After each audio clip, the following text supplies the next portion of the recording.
又係鄭瑞文同大家睇天氣，酷熱天氣警告仍然生效。受到風暴嘅外圍下沉環流影響，五角天都仲係灰蒙蒙㗎，中環能見度跌至5000米。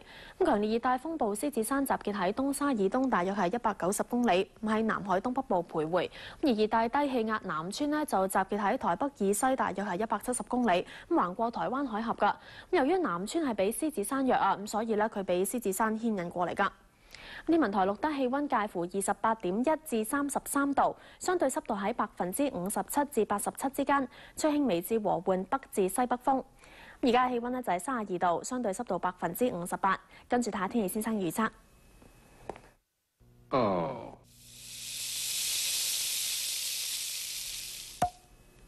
預測係有煙霞，聽日部分時間有陽光，稍後有幾陣驟雨同狂風雷暴，天氣酷熱啊！氣温介乎27至到33度，吹和緩北至西北風，咁海面會有湧浪。而今個星期後期會有狂風驟雨㗎。而聽日空氣係麻麻地㗎，環保署測空氣污染水平係中等至到甚高，咁大家要留意下啦。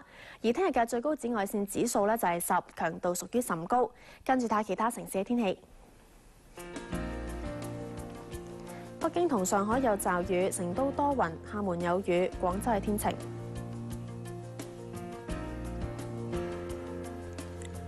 澳門係有驟雨，而台北都係有驟雨，首爾係有雨，東京多雲，馬尼拉有雷暴。胡志明市曼谷同新加坡有雷暴，吉隆坡天晴，孟買有驟雨。雅加達有薄霧，悉尼同奧克蘭多雲，墨爾本有雨，布里斯班天晴。洛杉磯、紐約同埋多倫多天晴，三藩市多雲，溫哥華有雨。